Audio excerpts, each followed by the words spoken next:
Hello students, welcome to Rubrix academy online classes. मैं प्रथमेश झा और हमारा टॉपिक चल रहा था 10th स्टैंडर्ड ज्योमेट्री का सेकंड चैप्टर पाइथागोरस थ्योरम। तो पाइथागोरस थ्योरम का ये थर्ड लेक्चर है और इस लेक्चर में हम लोग पढ़ने वाले हैं पाइथागोरस थ्योरम एंड उसके ऊपर कुछ एग्जांपल्स। आज इस लेक्चर हम लोग प्रूफ देखेंगे पाइथागोरस थ्योरम का। तो चलिए फिर पाइथागोरस थ्योरम का प्रूफ देखते हैं। तो पाइथागोरस थ्योरम बोलता क्या है? पाइथागोरस थ्योरम बोलता है कि in a right angle triangle the square of the hypotenuse in a right angle triangle, the square of the hypotenuse is equals to the sum of square of the remaining two sides. In a right angle triangle, the square of the hypotenuse is equals to the sum of square of the hypotenuse is equals to the sum of square of two remaining sides. Okay, two remaining sides. तो सबसे पहले इसका figure देख लेते हैं हम लोग कि फिगर क्या बोल रहा है। तो बोल रहा है इन राइट एंगल ट्राइंगल, मतलब राइट एंगल ट्राइंगल में ड्रॉ करूंगा। क्या ड्रॉ करूंगा मैं? एक राइट एंगल ट्राइंगल में ड्रॉ करूंगा। ओके, मैं एक राइट एंगल ट्राइंगल ड्रॉ कर लेता हूँ। ये मेरा राइट एंगल ट्राइंगल मैंने ले लिया। सपोज राइट एंगल ट्राइंगल है ABC. Okay, right angle triangle क्या है? एबीसी। राइट एंगल ट्राइंगल मैंने क्या ले लिया? एबीसी ले लिया। तो क्या बोल रहा है? Square of the hypotenuse. तो हाइपोटेनियस यहाँ पे क्या है? एसी है। एसी यहाँ पे हाइपोटेनियस है। ये जो एसी है यहाँ पे हाइपोटेनियस है। ओके, और रिमेनिंग टू साइड्स कौन कौन से? रिमेनिंग टू साइड्स कौन कौन से? एक ए बी साइड्स हो गया और बी सी हो गया। तो ये जो हाइपोटेनियस है ए सी, उसका स्क्वायर जो है वो ये दो साइड्स के स्क्वायर्स के इक्वल होगा, स्क्वायर के सम के इक्वल होगा। यही मुझे प्रूव करना है। ओके, तो गिवन क्या दिया मेरे पास? तो गिवन मेरे पास डायग्राम तो खुद से तो दिया नहीं है, मैंने लिया है। मतलब क्वेश्चन में मुझे तो दिया था in right angle triangle the square of hypotenuse is equals to the sum of square of remaining two sides. ऐसा दिया था ना क्वेश्चन। फिगर तो हम लोगों ने खुद से लिया ना। फिगर हम लोगों ने खुद से लिया तो हम लोगों ने क्या लिखेंगे इसको? Let in triangle ABC. Okay, in triangle ABC, triangle ABC में हम लोगों ने एंगल बी को 90 डिग्री लिया ना। In triangle ABC angle B is equals to 90 degree. Angle B is equals to 90 degree. Okay, ये अपना क्या हो गया? गिवन हो गया। गिवन क्या हो गया? Let in triangle ABC. Let क्यों लिखा मैंने? लेट इसलिए लिखा क्योंकि ट्राइंगल एबीसी मुझे दिया नहीं था। यदि क्वेश्चन में ट्राइंगल एबीसी दिया होता तो हम लोग लेट नहीं लिखते। ओके, फिलहाल ट्राइंगल एबीसी दिया है तो लेट हम लोग लिखेंगे। तो let in triangle ABC angle B is equals to 90 degree. Proof क्या करना है? तो प्रूफ करना है the square of hypotenuse. The square of क्या बोल रहा है? The square of hypotenuse. तो हाइपोटेनियस क्या है? मेरा एसी है। तो square of hypotenuse means AC square is equals to, तो इज इक्वल्स टू क्या बोल रहा है? The square of hypotenuse is equals to the square of hypotenuse. Hypotenuse है मेरा AC, is equals to the sum of square of remaining two sides. The sum of square of the sum of square of remaining two sides. तो दो side कौन से बच गया? एक A B बच गया और एक बी सी बच गया। एक ए बी बच गया और एक बी सी बच गया। तो A B square plus B C square, यही मुझे क्या करना है? प्रूव करना है। प्रूव क्या करना मुझे? A C square equals to A B square plus B C square. अच्छा, इसको प्रूव करने के लिए हम लोग already similarity in right angle triangle पढ़ चुके हैं। ओके, हम लोग already similarity in right angle triangle पढ़ चुके हैं। Similarity in right angle triangle पढ़ चुके हैं, ज्योमेट्रिक मीन थ्योरम पढ़ चुके हैं। तो ये तो थ्योरम के बेसिस पे हम लोग इसको प्रूव करेंगे। तो सबसे मेन जो बेस होगा इसका क्या होगा? Similarity in right angle triangle. उस बेस पे हम लोग इसको प्रूव करेंगे। तो हम लोगों ने देखा था similarity in right angle triangle जो था वो राइट एंगल में लग रहा था, राइट एंगल ट्राइंगल में अप्लाई हो रहा था और राइट एंगल से हाइपोटेनियस पे परपेंडिकुलर ड्रॉ किया हुआ था। राइट है ना? राइट एंगल से हाइपोटेनियस पे परपेंडिकुलर ड्रॉ किया हुआ था। तो मैं भी एक परपेंडिकुलर ड्रॉ कर देता हूँ राइट एंगल से। राइट एंगल मेरा बी है, इस राइट एंगल से हाइपोटेनियस के ऊपर परपेंडिकुलर ड्रॉ कर देता हूँ। तो B D perpendicular to A सी कर देता हूँ। यहाँ पे मैं एक चीज ऐड कर दूंगा, construction segment B D. Construction में क्या लिखूंगा मैं? Segment B D is perpendicular to side AC. Side AC या फिर हाइपोटेनियस एसी। साइड एसी को हम लोग हाइपोटेनियस एसी भी बोल सकते हैं। समझ में आ रही बात ना क्या बोल रहा हूँ मैं? क्यों ऐसा मैंने किया? क्योंकि हम लोग ऑलरेडी पढ़ चुके हैं similarity in right angle triangle. क्या पढ़ चुके हैं? Similarity in right angle triangle. Similarity first chapter में पढ़ा, फर्स्ट लेक्चर में पढ़ा था similarity in right angled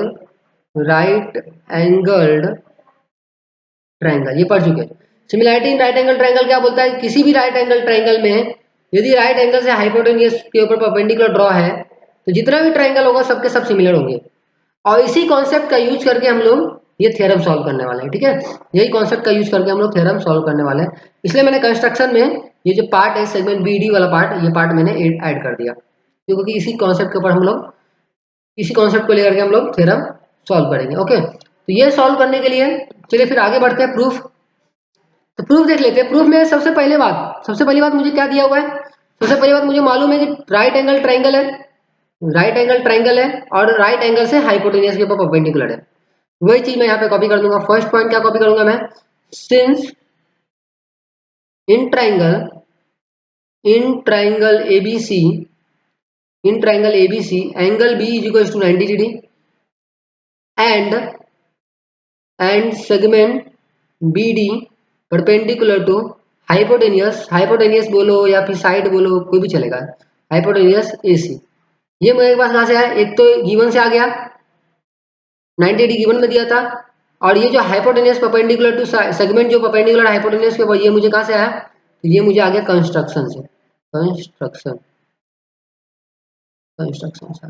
okay, given and construction से आया। ओके, तो ये यदि कभी भी रहेगा, कभी भी राइट एंगल ट्राइंगल में यदि राइट एंगल से परपेंडिकुलर ड्रॉ किया हुआ रहेगा हाइपोटेनियस से, तो similarity in right angle triangle apply होता है। क्या अप्लाई होता है, similarity in right angle triangle. तो similarity in right angle triangle क्या बोलता है, फिर से मैं बता देता हूँ कि राइट एंगल ट्राइंगल में, ये राइट एंगल ट्राइंगल यदि मेरा है, राइट है, और यहाँ पे राइट एंगल से हाइपोटेनियस के परपेंडिकुलर ड्रॉ है, तो ये जो ट्राइंगल होगा, सपोज ये triangle A B C D है, ठीक है, तो ये जो ट्राइंगल होगा, तो ए बी सी ट्राइंगल है यहाँ पे, एक ट्राइंगल मेरे पास ए बी सी है, एक ट्राइंगल छोटा वाला ए डी बी है, राइट है ना, ए डी बी है, ट्राइंगल ए डी बी है, एक ट्राइंगल है बी डी सी है, एक ट्राइंगल क्या है, ट्राइंगल बी डी सी है। ये तीनों ट्राइंगल जो होंगे वो क्या होंगे, सिमिलर होंगे। तीनों ट्राइंगल जो होंगे क्या होंगे, सिमिलर होंगे। तो यहाँ पे भी सेम दिख रहा है ना, एक बड़ा वाला ट्राइंगल है एबीसी, एक बड़ा वाला ट्राइंगल है एबीसी। ओके, ये बड़ा वाला ट्राइंगल दिख रहा है तुम लोगों को, ये एबीसी। तो बोल सकता हूँ मैं therefore triangle A B C similar to triangle, छोटा वाला ट्राइंगल, ऊपर वाला छोटा वाला ट्राइंगल ए डी बी, बोल सकता हूँ मैं A D B triangle. Triangle A, triangle A D B similar to triangle, next नीचे छोटा वाला ट्राइंगल क्या होगा, बी डी सी, नीचे छोटा वाला ट्राइंगल क्या होगा, B B D C. Okay, ये कैसे आया, similarity in right angle triangle. क्या लिखूंगा मैं, similarity, similarity in right angled triangle, similarity in right angle triangle. Okay, similarity in right angle triangle से मैंने ये तो पार्ट निकाल लिया। अब मैं वन बाई वन देखो, एबीसी सिमिलर एडीबी के भी है, और यही एबीसी जो है वो सिमिलर बीडीसी के भी है। ये दोनों मैं वन बाय वन करके सॉल्व करता हूँ। तो थर्ड पॉइंट, दोनों ट्राइंगल, एक तो पहले लेता हूँ मैं एबीसी सिंस, या फिर therefore triangle ABC similar to triangle ADB ले लेता हूँ। ये दो पेयर मैंने ले लिया, फर्स्ट वाला सेकंड वाला, ये दोनों पेयर लिया तो मालूम है ना, सिमिलर ट्राइंगल रहता है, करस्पॉन्डिंग साइड का रेशियो इक्वल होता है। मुझे साइड से, सेगमेंट से लेना देना है ना, एसी का साइड है, एबी का साइड है, बीसी का साइड है, तो मैं करस्पॉन्डिंग साइड का रेशियो लूंगा। करस्पॉन्डिंग साइड का रेशियो लूंगा तो नेक्स्ट पॉइंट क्या हो जाएगा मेरे पास, देयरफॉर करस्पॉन्डिंग साइड क्या, एबी है फर्स्ट सेकंड, एबी अपॉन, यहाँ पे फर्स्ट सेकंड का एडी है, AB upon AD is equals to, यहाँ पे सेकंड थर्ड क्या है, सेकंड थर्ड देखो बीसी, यहाँ पे बीडी, तो BC upon B D. Okay, is equals to first third क्या है, फर्स्ट थर्ड मेरे पास एसी है, यहाँ पे फर्स्ट थर्ड क्या है, ए बी है, तो A C upon A B. Okay, मुझे ए बी टू टाइम्स चाहिए, ए बी टू टाइम्स चाहिए ना, तो देखो ए बी यहाँ पे भी है और ए बी यहाँ पे भी है, तो A B into A B क्या हो जाएगा, A B square. Therefore A B into A B क्या हो जाएगा, A B square is equals to, ये दोनों मैंने क्रॉस मल्टीप्लाई किया ना, मतलब इसको इग्नोर कर देना है, ये कॉर्नर वाला मैंने क्रॉस मल्टीप्लाई किया, कॉर्नर वाला A B into A B, A B into A B square, तो A C into A D हो जाएगा ना, ये क्या हो जाएगा मेरे पास, ए डी इंटू ए सी। एक मेरे पास ये ए बी स्क्वायर मिल गया मुझे। ओके, ए बी स्क्वायर मुझे मिल गया। अब बी सी स्क्वायर के लिए ध्यान देना, ये फर्स्ट वाला और सेकंड वाला तो ले लिया, अब फर्स्ट वाला थर्ड वाला लूंगा मैं, फर्स्ट वाला एंड थर्ड वाला लूंगा। सिक्स्थ पॉइंट, तो सिंस मुझे मालूम है triangle ABC similar to triangle BDC, BDC. अब ये दोनों सिमिलर कहां से लिया मैंने, यहाँ पे ध्यान देना, ये क्या करस्पॉन्डिंग साइड का रेशियो लिया ना, तो करस्पॉन्डिंग लूंगा corresponding sides of the similar triangle, full form ध्यान रखना, corresponding side of the similar triangle. क्या लिया मैंने, corresponding sides of the similar triangle. ध्यान देना करस्पॉन्डिंग ऐसा लिखना है, करस्पॉन्डिंग, करस्पॉन्डिंग पूरा पूरा लिखो ज्यादा अच्छा रहेगा, corresponding sides of the similar triangle. Okay, corresponding sides of the similar triangle, clear है। अब ये मैंने नेक्स्ट ले लिया फ्रॉम सेकंड से मैंने उठा करके नेक्स्ट ले लिया मैंने ये पॉइंट, फर्स्ट थर्ड कंपेयर करूंगा अब मैं, फर्स्ट वाला और थर्ड वाला सिमिलर है। चलो इसका करस्पॉन्डिंग साइड का रेशियो ले लेते हैं, आ जाओ। करस्पॉन्डिंग साइड का रेशियो क्या होगा, फर्स्ट सेकंड यहाँ पे ए बी है, तो A B upon B D, A B upon B D is equals to B C upon क्या हो जाएगा, second third B C upon C D, B C upon C D is equals to आपका first third A C upon B C, A C upon B सी।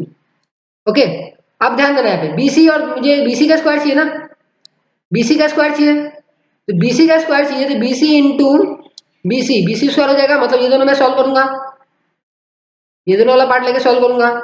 तो eighth point क्या हो जाएगा मेरे पास, eighth point क्या हो जाएगा मेरे पास, therefore B C into B C square, B C square is equals to A C into C D into A सी।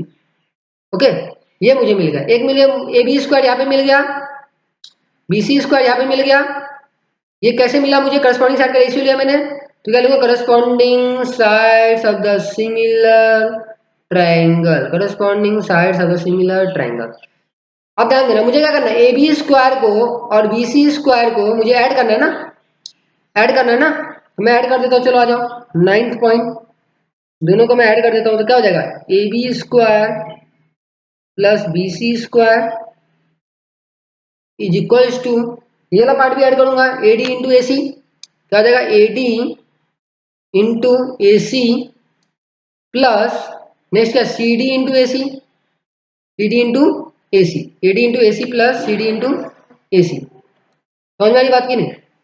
अब यहाँ पे ध्यान देना, ए सी दोनों में कॉमन है, टेंथ पॉइंट ध्यान देना, A B square as it is plus B C square as it is equal to, A C दोनों में कॉमन है, तो दोनों में ए सी कॉमन है, तो ए सी मैंने कॉमन ले लिया, ए सी कॉमन ले लिया इनटू, ध्यान देना ए सी मैंने यहाँ पे भी ए सी था और यहाँ पे भी ए सी था, ए सी मैंने कॉमन ले लिया, बच गया क्या मेरे पास, यहाँ से क्या बच गया, ए डी बच गया, ए डी प्लस यहाँ से क्या बच गया, सी डी बच गया, C D, A D plus C D. अच्छा, ये दोनों कहाँ से ऐड किया मैंने फिफ्थ को एंड एट्थ को ऐड किया, from by adding fifth and eighth, right है ना, by adding fifth and eighth. समझ में आ रही बात, A D plus C D, ध्यान देना। अब ये तो मुझे मिल गया, ध्यान देना। तो 11th पॉइंट, अब ध्यान देना मैं क्या कर रहा हूँ, 11th point A B square मेरे पास है already, A B square as it is plus B C square as it is equals to A C as it is into A D plus D C, A D plus D C, ध्यान देना A D plus D C क्या होता है, A C होता है ना, A D plus D C क्या होता है, ए सी होता है, तो इसको मैं ए सी लिख सकता हूँ, कैसे ए सी लिखूंगा, बोलूंगा मैं A between is D between is C, ये तीनों जो पॉइंट है ए डी सी कोलिनियर है, तो ए डी को और डी सी को ऐड करूंगा तो ए सी मिलेगा ना, तो ए सी क्या हो गया मेरे पास, ए सी क्या हो गया, ए सी स्क्वायर हो गया ना, ए सी क्या हो गया, ए सी स्क्वायर हो गया, तो हो गया proof, A B square is equals to, हो गया प्रूफ, हो गया ना proof, A B square is equals plus A C B C square is equals to A C square, यही प्रूफ करना था मुझे, तो हो गया प्रूफ, हेंस प्रूव्ड। लिख दूंगा मैं फाइनल आंसर पूरा नीचे लिख दोगे हेंस प्रूव्ड, फाइनल आंसर लिख दोगे हेंस प्रूव्ड कॉमा, ये जो पूरा पॉइंट है कॉपी कर लो, in right angle triangle the sum of square of the remaining two sides is equals to the square of the hypotenuse. Okay, समझ में आ रही बात? चलिए फिर आगे बढ़े हम लोग। समझ में आ गया ना क्वेश्चन आंसर? ये तुमको समझ में आ गया होगा।